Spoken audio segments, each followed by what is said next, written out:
खिले जहाँ पर फूल खुशी के होठों पे मुस्कान है।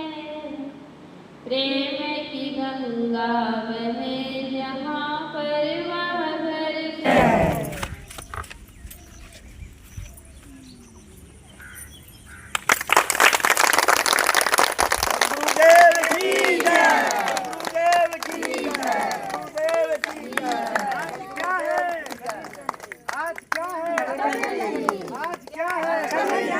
कबीर जयंती मनाएंगे, कबीर जयंती मनाएंगे, घर घर झंडा फहराएंगे, कबीर जयंती मनाएंगे। जन जन का ये नारा है, कबीर साहब हमारा है। जन जन का ये नारा है, कबीर साहब हमारा है। जन जन का ये नारा है, कबीर साहब हमारा है। जन जन का ये नारा है, कबीर साहब हमारा है।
कबीर साहब की वाणी है। गली गांव में जाएंगे, मानव में प्रेम बढ़ाएंगे। गली गांव में जाएंगे, कबीर जयंती मनाएंगे, परम शांति को पाएंगे। कबीर जयंती मनाएंगे, परम शांति को पाएंगे। कबीर जयंती अमर हो, कबीर जयंती अमर हो, कबीर जयंती अमर हो। संत सम्राट सतगुरु कबीर साहिब की जय। संत सम्राट सतगुरु कबीर साहिब की जय। चलिए बोला कर साहिब की बंदगी, भूखे को कछु दे कबीरा, भूखे को कछु दे।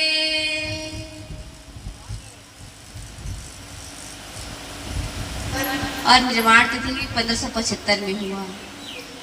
सतगुरु कबीर साहब उस समय इस धराधाम पर आए जिस समय यहाँ मुसलमानों का साम्राज्य था। जबरदस्ती लोगों को मुसलमान बना देते थे और मंदिर को तो तोड़वा ही देते थे। सब जगह केवल मस्जिद बन जाए ऐसे उन लोगों की धारणा थी। लेकिन सतगुरु कबीर साहब एक ऐसे महापुरुष हुए हैं जो मंदिर को नहीं मानते थे ना मस्जिद को नहीं मानते थे, क्योंकि मंदिर हमारा देश की रक्षा नहीं कर सकता। जब महमूद गजनवी 17 बार आक्रमण करने के लिए भारत में आए सोमनाथ मंदिर को तोड़ने के लिए, तो राजा महाराजा उसको लड़ाई करने के लिए पंडितों से विचार विमर्श किए। पंडितों ने कहा कि भगवान का तीसरा नेत्र खुलेगा तो महमूद गजनवी अपने आप भस्म हो जाएगा, लेकिन भस्म नहीं हुआ। 10,000 लोगों की वहाँ चढ़ावा आता था, लोग पूजा पाठ करते थे समुद्र के किनारे सोमनाथ मंदिर में। तो वहाँ की पूरी संपत्ति को लूट करके ले गए। शिवलिंग को तोड़ दिए, जो कलश ऊपर में लटका था उसको भी, सोने की कलश थी उसको भी ले गए और अपार संपत्ति को लेकर के वो चले गए। लेकिन मंदिर के भगवान कुछ नहीं कर सके। इसलिए सतगुरु कबीर को और कोई महापुरुष हुए वो उसको कहना पड़ा, मंदिर तोड़ो मस्जिद तोड़ो कोई नहीं मुझाका है, मंदिर तोड़ो मस्जिद तोड़ो कोई नहीं मुझाका है, पर किसी का दिल मत तोड़ो ये घर खास खुदा का है। क्योंकि सदगुरु कबीर साहब जानते थे कि मनुष्य के अंदर ही भगवान है, खुदा है। अगर हमारे देश में फौजी लोग सीमा की रक्षा नहीं करेंगे, हमारे देश की रक्षा नहीं करेंगे, तो हम लोग होली, दिवाली, दशहरा, 15 अगस्त, 26 जनवरी, चाहे कितने त्योहार हो, उसको खुशी से नहीं मना सकते, क्योंकि चीन के लोग आक्रमण कर देंगे, पाकिस्तान के लोग आक्रमण कर देंगे। तो इंसान से बढ़कर कोई देवी देवता नहीं है। इंसान ही, अगर हम कहीं जाते हैं और घर में भगवान की मूर्ति है, चाहे सदगुरु कबीर साहब का हो, चाहे हनुमान जी का हो, चाहे राम जी का हो, हम कहेंगे भगवान हमारे घर का रक्षा करना, और ताला नहीं लगाएंगे तो चोर चोरी करके ले जाता है। वो मूर्ति कहाँ रक्षा कर पाते हैं। और यदि हमारे घर में एक वृद्ध माता पिता को रख देते हैं, रहते हैं, तो ताला लगाना नहीं पड़ता है, क्योंकि इंसान से इंसान डरता है। चोरी कब करता है? जब कोई ना हो तब। पाप कब करता है? जब कोई लोग मनुष्य ना हो तब करते हैं। लोगों से छिपा कर करते हैं। तो असली भगवान तो इंसान ही है। और यदि भगवान से छिपाएंगे तो कहते हैं भगवान तो सब जगह है, लेकिन कहाँ चोरी करने वाले, मिलावटबाजी करने वाले कहाँ छिपा सकते हैं। तो सदगुरु कबीर साहब एक ऐसे महापुरुष इस धराधाम पर आए जो मानव को मानव होने का गरिमा बताए। वो मंदिर मस्जिद में नहीं खुले। उस समय उसको तालाब के किनारे पाया गया। नीरो नीमा जोलाहा दंपति कपड़ा बुनने का काम करते थे, और वो लोग कपड़ा बेच करके बाजार से वापस आ रहे थे। तो नीमा को पानी प्यास लगी, तो पानी पीने के लिए तालाब में गई। वहाँ देखते हैं कि एक छोटा सा बच्चा रो रहा है। तो वो कहते हैं कि इतना छोटा सा बच्चा किसका है। वो अपने पति को बताते हैं, नीरू को, कि हमें बच्चा को ले जाएंगे। तो कहते हैं कि लोग क्या कहेंगे। तो नीमा कहती है कि बकरी के बच्चे पाल लेते हैं, मुर्गी पाल लेते हैं, गाय का बच्चा पाल लेते हैं, क्या ये इंसान का बच्चा पालने में कोई डर है? उनके कोई बाल बच्चा नहीं हुआ था, तो बच्चे को लेकर के आते हैं। और ऐसे ही गांव मोहल्ले के लोग भी कहते हैं कि कौन जात के बच्चा है। तो जब जन्म लेकर के आता है तो बच्चा जनेऊ पहन करके तो नहीं आता है, और ना चोटी रखा करके आता है, दाढ़ी रखा करके आता है। यदि कोई बच्चा बाहर पड़ा हो और किसी के घर में जन्म ना लिया हो, कोई छोड़ दिया हो, तो हम उसको कहाँ जान पाएंगे कि ये हिंदू है कि मुसलमान है, कि सिख है कि ईसाई है। तो ऐसे करके उनको पालन पोषण किए। और सदगुरु कबीर साहब इतना प्रश्न करने वाले थे कि कोई चीज़ को देखते थे तो प्रश्न करते थे कि ये ईश्वर कौन है, ये मंदिर क्या है, मस्जिद क्या है, ये नमाज अदा क्यों करते हैं। ये सबको उसके अंदर जानने की उत्सुकता थी बचपन में ही। जब थोड़ा बड़ा हुआ तो पंडितों के पास चले जाते थे और मुल्लाओं के पास भी चले जाते थे। जब पंडित नदी में स्नान करते थे तो सूर्य को पानी देते थे, तो पूछते थे कि क्या ये पानी दे रहे हैं सूर्य भगवान को मिलेगा। तो पंडित कहते हैं क्यों नहीं मिलेगा। तो वहीं पे कबीर साहब पानी उलझने का काम करते थे, और घर से कम 5-6 किलोमीटर रहा होगा। तो कहे कि ये क्या कर रहे हैं कबीर। तो कहते हैं कि मैं अपनी बाड़ी में पानी दे रहा हूँ। तो कहते हैं कि बाड़ी 5-6 किलोमीटर है, क्या तुम्हारा बाड़ी में पानी चला जाएगा। तो कहते हैं कि ये पृथ्वी से 13 लाख गुना बड़ा है और बहुत ऊंचाई पर है सूर्य, तो ये इसलिए आप लोग सूर्य के पास पहुंचा सकते हैं, तो मैं क्यों अपनी बाड़ी में पानी नहीं पहुंचा सकता हूँ। तो ऐसे अंधविश्वास के चक्कर में नहीं पड़े। वो लोगों को शिक्षा देते रहे कि केवल दूसरे पानी चढ़ाने, सूर्य को पानी देने से वो नदी पर ही तो गिरता है, उसके पास जाता नहीं है, क्योंकि सूर्य तो अग्नि का धकता हुआ गोला है। अभी देखते हैं गर्मी के मौसम में थोड़ा सा धूप निकलता है तो कितनी गर्मी लग जाती है, और यदि पास में होते तो किसी का जीवन चलता नहीं है, दूर में ही है तो ही अच्छा है। तो सदगुरु कबीर साहब मुल्लाओं को भी कहते थे कि कंकर पत्थर जोड़ी के मस्जिद लिया चुनाए, ताजड़ी मुल्ला बाग दे क्या बहरा हुआ खुदा है। हे मुल्ला, आप लोग कंकर पत्थर जोड़ करके मस्जिद बना लिए और उसमें जा करके नमाज अदा करते, चिल्ला करके बोलते हैं अल्लाह अकबर, तो क्या आपका खुदा है वो बहरा है, वो सुन नहीं सकता है। भगवान तो चाहे खुदा हो, वो तो मौन होकर के जो चींटी चलती है उसके भी पैर में घुंघरू लगे उसको भी सुन लेता है। तो आप लोग चिल्लाने की क्या जरूरत है। वो लोग 5 वक्त नमाज पढ़ते हैं, 4:30 बजे शुरू कर देते हैं, फिर ऐसे 12 बजे 5 बजे से 5 बार नमाज पढ़ते हैं। और लेकिन उनके अभी तक उनके खान पान में ठिकाना नहीं रहता। बकरी को खाएंगे, मुर्गी को खाएंगे, उनके अंदर हिंसा की प्रवृत्ति रहती है, अहिंसावादी होते ही नहीं हैं। तो कम से कम हमारे कबीर साहब, हमारे कबीर पंथी में कहा गया है कि जीव दया और आत्म पूजा सदगुरु भक्ति देव नहीं दूजा। जीव की रक्षा करो, जितने चींटी से लेकर हाथी तक जीव है उनकी रक्षा करो। और आत्म पूजा, जो बोलने चालने वाले हो, संत महापुरुष माता पिता, उनकी पूजा उपासना करो। क्योंकि हम प्रणाम करते हैं तो कौन आशीर्वाद देता है? माता पिता गुरु संत आशीर्वाद देते हैं। और पत्थर की मूर्ति न अपने ऊपर बैठी मक्खी को भी भगा सकती है और ना एक चूहिया भी पैदा नहीं कर सकती। उसको क्या कहते हैं? जगदम्बा कहते हैं। वो मिट्टी से बांस की पट्टी लगाकर, मिट्टी लगाकर रंग रंगत लगा देते हैं, अच्छा कपड़ा पहना देते हैं, फिर वो जगदम्बा बन जाती हैं। वो जब आरती करते हैं, प्रणाम करते हैं तो आशीर्वाद नहीं देती हैं। और लोग नवरात्रि के समय अपने माता पिता की आरती नहीं करेंगे, जो जन्म दिए हैं, 2-3 साल तक टट्टी पेशाब साफ किए हैं, दूध पिलाए हैं, उनकी आरती नहीं करेंगे। उनके पास जाकर के 9 दिन उपवास रहेंगे, आरती करेंगे। तो क्या दुर्गा माता आशीर्वाद देती हैं? यदि बचपन में जन्म होती माँ छोड़ देती तो क्या बच्चा जीवित रहता? नहीं रहता। लेकिन माँ बाप को लोग भूल जाते हैं, उनकी प्रणाम आरती नहीं करते हैं।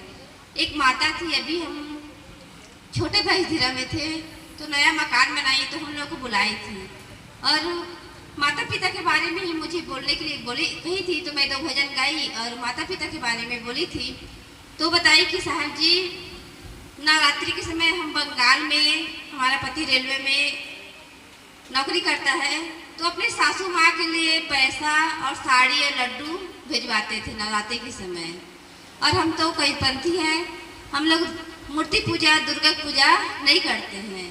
तो हमें ऐसा होना चाहिए कि जीवित माता पिता की आरती उतारना चाहिए और जीवित लोग ही आशीर्वाद देते हैं। यदि हम प्रणाम करते हैं तो मन अच्छा ना हो तो भी कहेंगे खुश रहो बेटा, और प्रणाम नहीं करेंगे तो थोड़े आशीर्वाद देगा। इसलिए कहते हैं कि माता पिता गुरुदेव को करिए नित प्रणाम, उनके आशीर्वाद से बन जाते सब काम।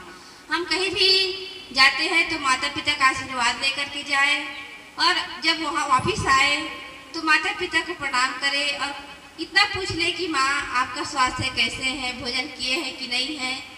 तो ये सबसे उनको अच्छी, चाहे भोजन किए हो चाहे ना किए हो, लेकिन मन इतना अच्छा हो जाता है कि चलो हमारे बेटे बहू हमें से बात किए, मेरी बेटी बात किए, तो इससे अच्छा उसका मन बन जाता है। और संपत्ति तो कुछ नहीं चाहिए माता पिता को, क्योंकि माता पिता ही अपने बाल बच्चों को संपत्ति अपना पूरा समर्पित कर देते हैं। इसलिए सतगुरु कबीर साहब कहते हैं कि मानव मानव प्रेम की जरूरत है। यदि हम प्रेम नहीं करेंगे तो हम आगे नहीं बढ़ सकते हैं। सतगुरु कहते हैं कि पोथी पढ़ी पढ़ी जगमुआ पंडित भया न कोई, ढाई आखर प्रेम का पढ़े से पंडित होए। लोग पोथी पुराण पढ़ लेते हैं, वेद कुरान गीता सब पढ़ लेते हैं, लेकिन प्रेम क्या है इसको नहीं जान पाते हैं। एक दूसरे के पास प्रेम से रहते हैं और एक दूसरे से प्रेम से मिलते हैं, लड़ाई झगड़ा नहीं करते हैं। यही सबसे बड़ा पंडित होना है। पंडित लोग तो पूजा पाठ कर देंगे, दान पुण्य ले लेंगे, ना वो लोग पान तंबाकू खाते उसको छुड़वाने का काम करते हैं, और ना मांस मछली खाते हैं उनको भी मना नहीं करते हैं। क्योंकि पंडित लोग ही बलि प्रथा करते हैं, काली के मंदिर में बकरा को मारेंगे और उसको मांस स्वयं खाते हैं और लोगों को प्रसाद मान करके खिलाते हैं। तो ये क्या मना करेंगे? संत गुरुजन ही होते हैं जो हमें अच्छा मार्ग दिखाते हैं, सत्संग के माध्यम से जीवन जीने की कला सिखाते हैं, ध्यान के माध्यम से अपने आत्मा को मैं कौन हूँ, जीवन क्या है, मेरा बंधन क्या है, ये सबको परखाते हैं। तो हम सतगुरु संतों के पास जाएंगे तो सचमुच में हमारा जीवन निरंतर निखरता जाएगा, आगे बढ़ता जाएगा। बस इन्हीं शब्दों के साथ अपनी वाणी को विराम देते हैं। बोलिए सतगुरुदेव की जय। संत सम्राट सदगुरु कबीर साहिब की, संत सम्राट सदगुरु कबीर साहिब की, सदगुरु अभिलाष साहिब की, परम पूजनीय सुशीला साहिब की। आज बड़े हर्ष की बात है कि आपके ग्राम कालसर में सदगुरु कबीर महोत्सव का यह प्रोग्राम रखा गया है, जिसमें इस ग्राम के और दूर दराज से भी हमारे भक्त सज्जन आए हुए हैं। और अभी सदगुरु कबीर, कबीर कौन, कबीर कौन है जिसको आज 600 वर्ष पूर्व जन्म लिए इस धरा धाम पर आज भी उनकी जयंती मना रहे हैं। वह कौन थे, किसके घर पाले पोसे गए और ऐसे उन्होंने क्या काम किया जो आज भी लोग उसको याद करते हैं।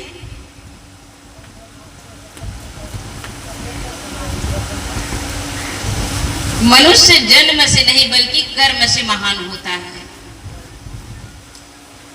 वह कोई राजा के संतान नहीं थे, वह कोई राजकुमार नहीं था, क्योंकि और भी हमारे महान पुरुष हुए हैं, जैसे महात्मा बुद्ध, महावीर स्वामी, ये सब कौन थे, राजकुमार थे। लेकिन सदगुरु कबीर साहब कोई राजकुमार नहीं थे, ना ही उनका पालन पोषण राजघराना में हुआ।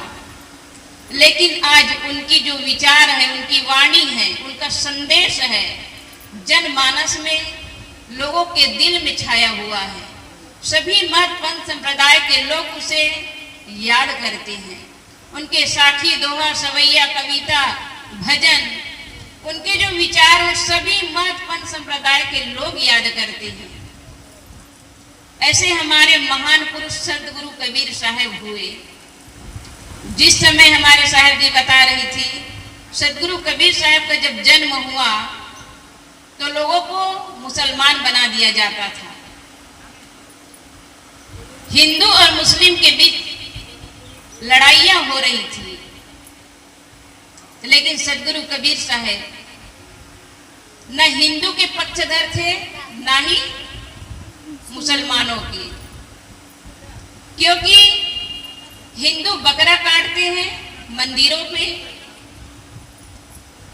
और मुसलमान क्या करते हैं, गाय काटते हैं। तो दोनों तो जीव के हत्यारा है, फिर उसे कैसे पीर कहे, गुरु कहे। इसलिए सदगुरु कबीर साहब सबको ललकारते थे। एक गरीब जुलाहे के घर में पले बढ़े, वह छोटा सा परिवार में पले बढ़े, लेकिन डंके के चोट सबको ललकारते थे।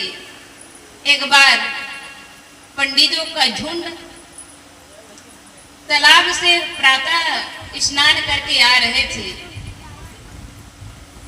स्नान करके जैसे आ रहे थे, तभी कबीर साहब उन पंडितों के बीच से गुजर गए।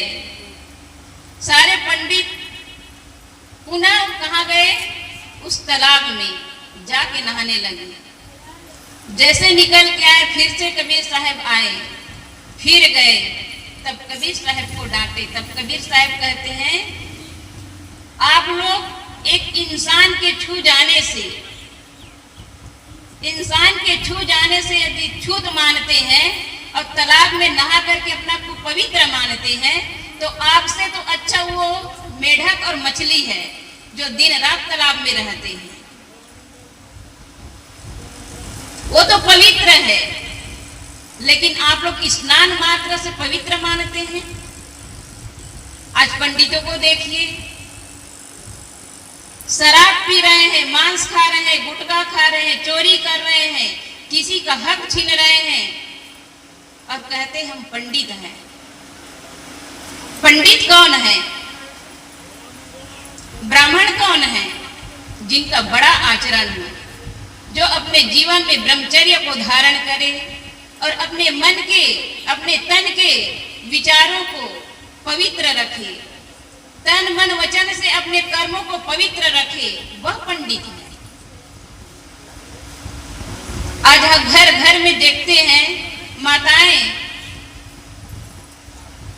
कोई अपने घर में पति को, पुत्र को, पिता को शराबी के रूप में देख रहे हैं। उस घर का क्या होगा? स्वर्ग होगा? उस घर में नरक मच जाएगी। लेकिन हमारे वक्ताओं कहते हैं कि घर को स्वर्ग बनाने वाली और नरक बनाने वाली सिर्फ माताएं हैं। यदि माताएं घर को नरक बनाने वाली है तो स्वर्ग बनाने वाले क्या वो हमारे पिता हैं, जो पी करके घर में आके घर के पत्नी को, बच्चे को घर से बेघर कर देते हैं, रोज गाली गलौज मारपीट करते हैं? क्या वो लोग स्वर्ग बनाते हैं घर को? स्वर्ग बनाने वाले कौन हैं? जो जुआ खेल करके घर के पत्नी को, आज इतिहास गवाह है, युधिष्ठिर अपने ही पत्नी को इतना जुआ में हार गया कि सभी भाइयों को तो हारा, सब कुछ हारा, लेकिन पत्नी को भी दांव में लगा दिया। पत्नी की कोई इज्जत नहीं की। क्या वो घर को स्वर्ग बनाया? वो तो घर को ही बर्बाद कर दिया। फिर हम कैसे कह दें कि हमारी माताएं घर को नरक बनाती हैं? यदि भाई सुधर जाए, माता और पिता, हर घर के संतान अपने माता और पिता को देवी और देवता के रूप तभी देख सकते हैं जब पति और पत्नी, बुजुर्ग लोग आपस में प्रेम से रहते हो, समर्पण से रहते हो, सद्भावना से रहते हो। पति पत्नी को प्यार दे, सम्मान दे, और पत्नी पति को, पति पत्नी को एक दूसरे को सम्मान देंगे तो उस घर के बहू बेटे भी उसको इज्जत करेंगे, सम्मान देंगे। लेकिन बुजुर्ग ही अपने वाणी पर संयम नहीं कर पाते हैं और हम कहते हैं कि अपने माता पिता का सेवा करो, अपने माता पिता को गुरु मानो, उसे देवता मानो। क्या देवता मानने के लायक हमारा कर्म है? अपने को देखिए। घर के बुजुर्ग जिसको हम उसको पिता मान रहे हैं, अब पिता नहीं हम देवता मान रहे हैं, और वो ये कहीं वो पिता हो, क्या पिता हो? शराब पीता हो, गांजा पीता हो, सिगरेट पीता हो, भांग पीता हो, क्या उसकी पूजा करेंगे बच्चे उनके? उस घर में उसकी पूजा होगी? उस घर के लोग उनकी पूजा करेंगे? कोई नहीं कर सकते हैं। पूजा करने के योग्य अपना कर्म को बनाना चाहिए। हमारा धर्म है, हमारा धर्म क्या है? हम कबीरपंथी हो, ये हमारा धर्म नहीं है। जीवों पर दया करना, दीन दुखियों का सेवा करना, ये हमारा धर्म है। हम जीवों पर दया नहीं करते हैं। हम अपने घर के लोगों के ही, अपने पत्नी, अपने बच्चे पर हम दया नहीं करते हैं। हम अपने जीव के स्वाद में, इस जीव के स्वाद में हम बिक जाते हैं और बिक करके क्या करते हैं? धन को, धर्म को और पूरे घर परिवार गांव समाज में अपनी बेइज्जती कराते हैं, अपना मान सम्मान खो देते हैं। क्यों करते हैं? एक नशा के शिकार के कारण।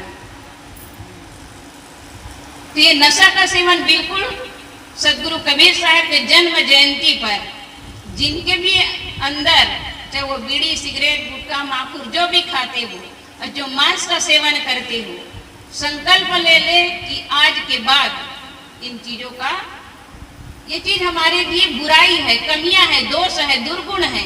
इन सारे दुर्गुणों का क्या होना चाहिए? त्याग होना चाहिए।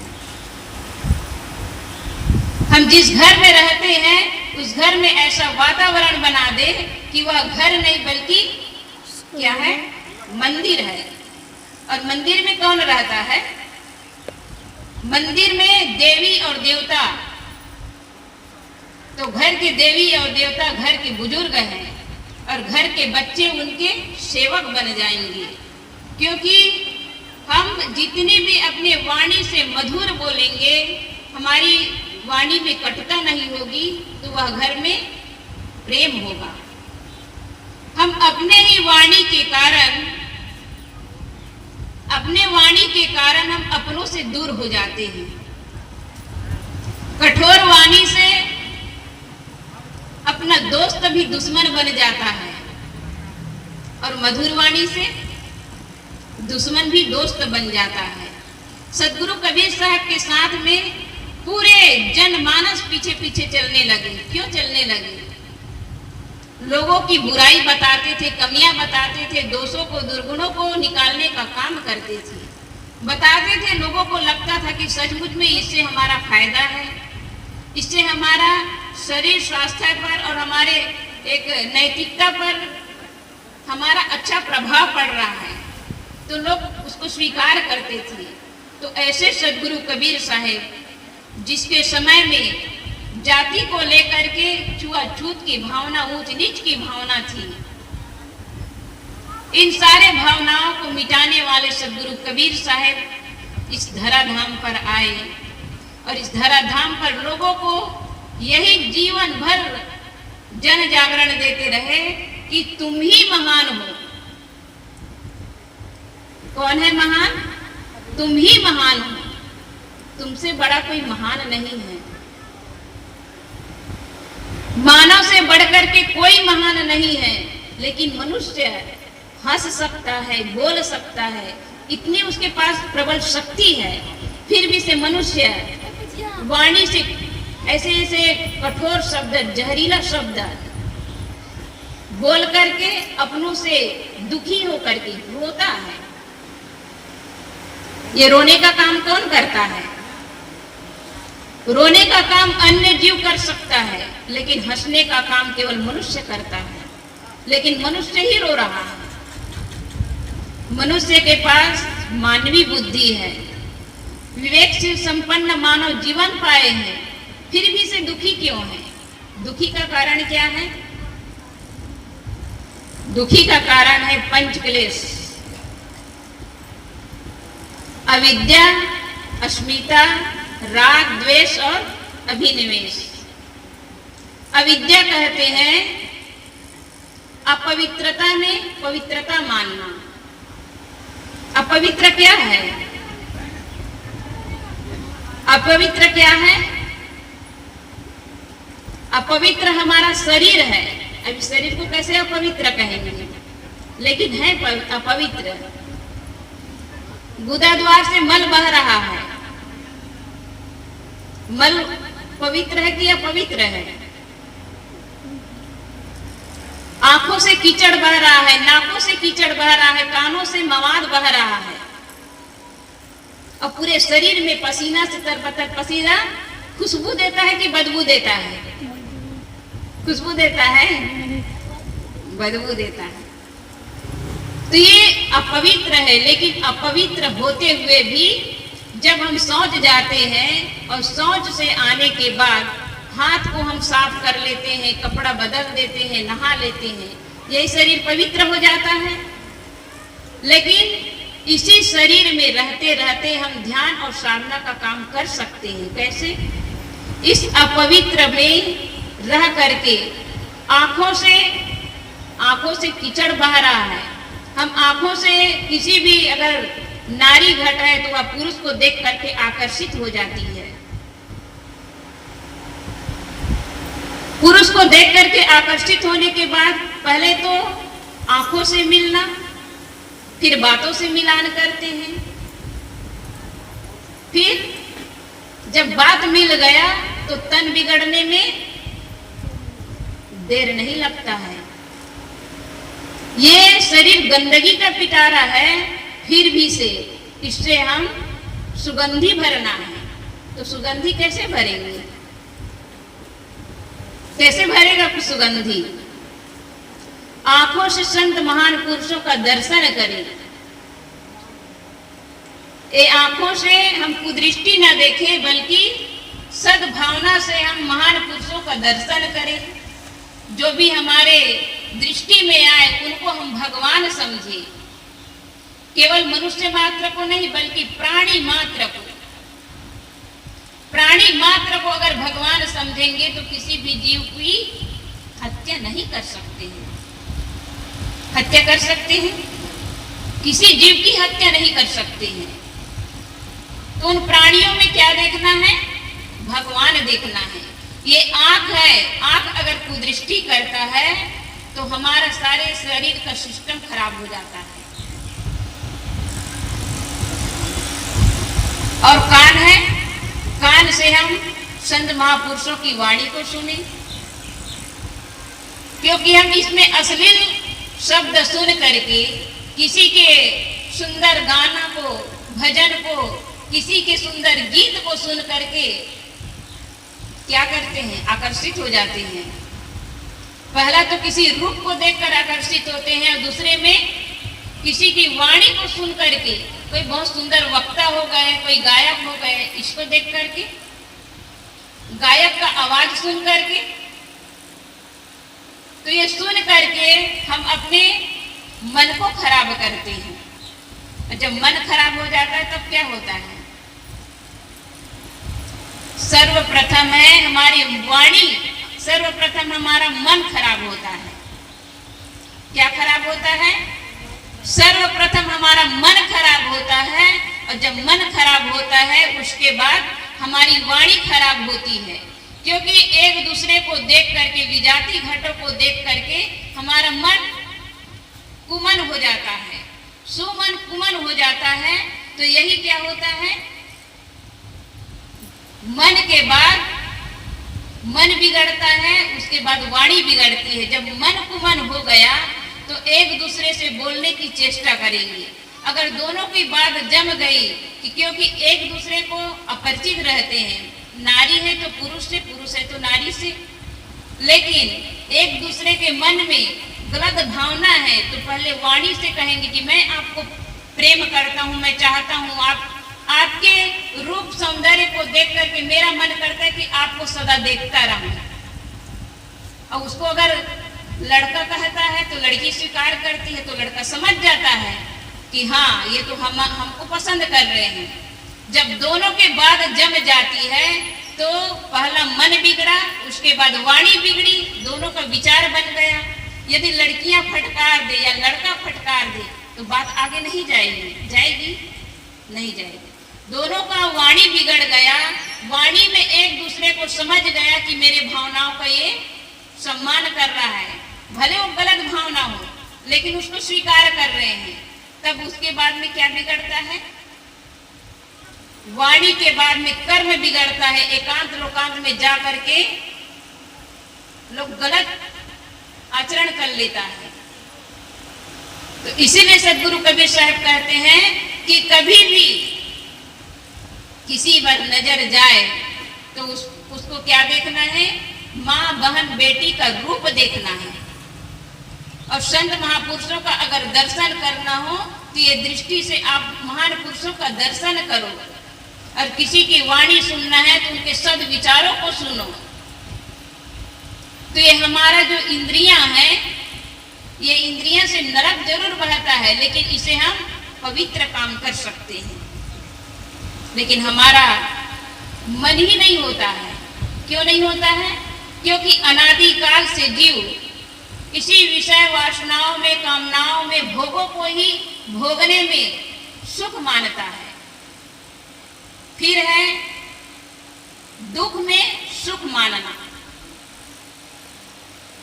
दुखों में सुख मानना। दुख क्या है? दुख क्या है? दुख है वासना। व्यक्ति वासनाओं को भोगने में सुख मानता है। सदगुरु कबीर साहब ने कहा है, अल्प सुख दुख आदि अंता। अल्प सुख, विषय वासनाओं भोगों में अल्प सुख महसूस होता है, सुख नहीं है, लेकिन सुख मानता है, लेकिन दुख आदि से अंत तक है। तो ये दुख में सुख मानना ये क्या है? अविद्या है। और अनित्य में नित्य मानना। अनित्य क्या है? आज बच्चा से एक दिन माँ के गर्भ में रहे, फिर बाहर आए, बालक हुआ, कौमार हुआ, जवानी आई, वृद्ध हुआ, फिर मृत्यु के गोद में चले गए। ये स्थिरता नहीं है, क्योंकि ये बदल रहा है। ये नित्य रहने वाला शरीर नहीं है, क्योंकि क्षण क्षण बदल रहा है और एक दिन मृत्यु के गोद में चला जाता है। और एक जीवन नहीं, अनेकों जीवन को हम जी रहे हैं। अपने कर्मों के अनुसार हमारा जीवन बदल रहा है। कभी कुत्ता, बिल्ली, हाथी, घोड़ा, शेर, बाघ, भालू, पशु, पक्षी, और भोगते भोगते मनुष्य के खाने में आ जाते हैं। ये बदलने वाला है, लेकिन हम क्या कहते हैं? हम मनुष्य जीवन में आए, हम नित्य रहने वाले हैं। इसीलिए तो हम लड़ाई झगड़ा करते हैं, अपने ही गोतनी का हक छीन लेते हैं, गोतनी से लड़ते हैं। पिता पुत्र से लड़ रहा है, पुत्र पिता से लड़ रहा है, गुरु शिष्य से लड़ रहा है, शिष्य गुरु से लड़ रहे हैं। किस लिए लड़ते हैं? धन के लिए लड़ते हैं, पद के लिए लड़ते हैं। ये धन और पद सब कुछ छूट जाता है और रह जाता है क्या? वही बुरा संस्कार लेकर के जीव जाता है। और जैसे ही अपने बुरा संस्कार को लेकर जाता है, वैसे ही उसको खानी मिलती है। 4 खानी है। कितनी खानियां हैं? 4 खानियां हैं। 4 खानी मनुष्य है, पशु है, अंडज और पिंडज। ये 4 खानी अंडज, जो अंडा देने वाली, सांप है, अंडा देती है, छिपकलियां अंडा देती है, लेकिन वो अंडा देने वाली जो जीव है, उनके अंदर भी शिव है। क्या है? उनके अंदर भी शिव है। लेकिन आज देख रहे हैं शिव की चर्चा जगह जगह हो रही है, गांव गांव में, गली गली में चर्चाएं हो रही है। लेकिन उस शिव की चर्चा करने वाले, जब गांव में रैली निकलती है पूजा करने के लिए, लोग डीजे बाजा बजाते हैं, लेकिन क्या करते हैं? शराब और भांग पी करके कितना झूमते हैं, और जाने के बाद में अपने बकरा भेड़ी काट करके खा जाते हैं। क्या शिव बाबा यही कहते हैं? यही शिव की पुजारी है? जो शिव की पुजारी होगा वो किसी जीव को मार नहीं सकता है।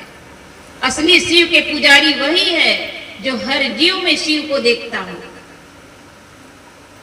चाहे वह मच्छर हो, चींटी हो, हाथी हो, घोड़ा हो, सारे प्राणियों में वह शिव है।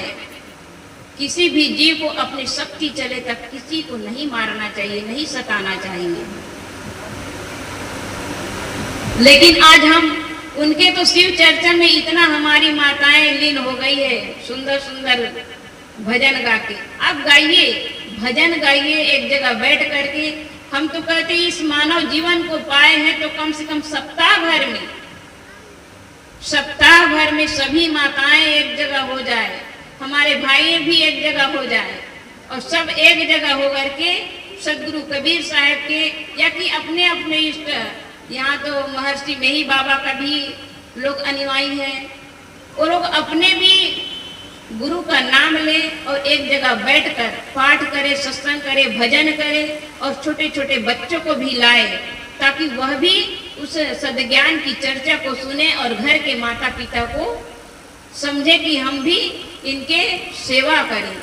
क्योंकि आप सेवा करेंगे तो माता पिता का आप सेवा करेंगे, आपके माता पिता का आप करेंगे तो आपके बच्चे भी आपका सेवा करेंगे। लेकिन हम सेवा करते नहीं है, हम चाहते कि हमारा बच्चा सेवा करे, लेकिन बच्चा सेवा करे इसके पहले हमको दिखाना चाहिए और बच्चे को हम संस्कार दे। क्योंकि आज शिक्षा तो बहुत बढ़ गई है और शिक्षा होना चाहिए। शिक्षा के क्षेत्र में आज नारी और पुरुष एक समान है, सबको पढ़ने का अधिकार है। एक जमाना था जो पंडितों के अलावा कोई पढ़ नहीं सकता था, कोई विद्या अध्ययन नहीं कर सकता था। विद्या पढ़ना पढ़ाना ये काम किसका था? सिर्फ पंडितों का। लेकिन पंडित कर सकता था, लेकिन उनकी पंडिताई नहीं कर सकती थी। 4 वेद को मंत्र बनाने वाली हमारी माताएं हैं।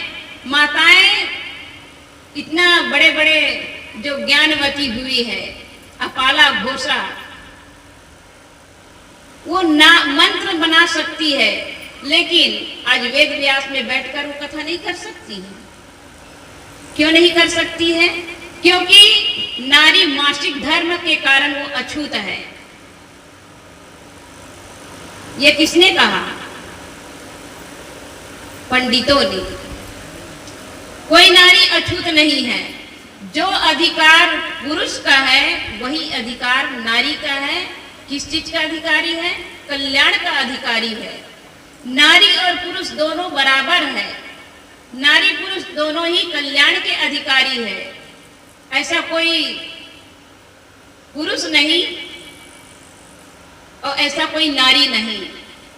नारी कौन है? नारी कहते हैं माया को। जो माया का गुलाम है वह नारी है, चाहे वह पुरुष हो या नारी। जो माया का गुलाम बन गया, जो माया का गुलाम बन गया, वह पुरुष होकर के भी नारी है, उसका कल्याण नहीं हो सकता है। लेकिन जो नारी शरीर से नारी है, लेकिन वह पुरुष को पहचान लेती है। वह पुरुष कौन है? वह पुरुष है अपना आत्मा, अविनाशी आत्मा, जो सबके घट घट में विराजमान है। घट घट में विराजमान है, कण कण में विराजमान नहीं है। सबके घट में विराजमान है। उसको जो पहचान लेता है कि मैं ही ईश्वर ब्रह्म परमात्मा खुदा गाड, जो सब कुछ जानने वाला और सबका सृजन करने वाला मैं हूँ, ऐसे जान जाते हैं, तो वही जान करके उनके अंदर किसी प्रकार की काम, क्रोध, लोभ, मोह नहीं रहता है। उनकी सारी बुराइयां दूर हो जाती है। ऐसे महान नारियां भी उस कल्याण के अधिकारी है। तो ये मानव जीवन ही कल्याण का अधिकारी है। और हम सब सदगुरु कबीर साहब के विचारों पर चले और सदगुरु कबीर साहब के पावन विचार आज के दिन सभी मठ, मंदिर और सभी कबीर संस्थान है, जहां जहां भी है, सभी जगह आज के दिन पूरा विश्व में, केवल हमारे भारत देश में नहीं, कई देशों में सदगुरु कबीर साहब की कबीर जयंती मनाई जा रही है। तो ऐसे महान पुरुष सबको जीने का अधिकार दिया, सबको कल्याण के राह पे चलने का अधिकार दिया, मानव को मानव कहलाने का अधिकार दिया। वो कौन है? सदगुरु कबीर साहब। तो उन सदगुरु कबीर साहब की जो पावन जयंती, आप सब कितने दूर दूर से आए और उनके इस जन्म जयंती पर सब लोग इसमें भाग लिए, इसके लिए आप सबको बहुत बहुत धन्यवाद। और भूख तो काफी जोर से सबको लगी हुई है और भोजन का शायद व्यवस्था हो गया होगा। आगे ना कहते हुए अपनी वाणी को विराम देती हूँ। बोलिए सदगुरु कबीर साहेब की, सदगुरु कबीर साहेब की, विश्व वंदनीय संत सम्राट सदगुरु कबीर साहेब की साहेब बंदगी निशान।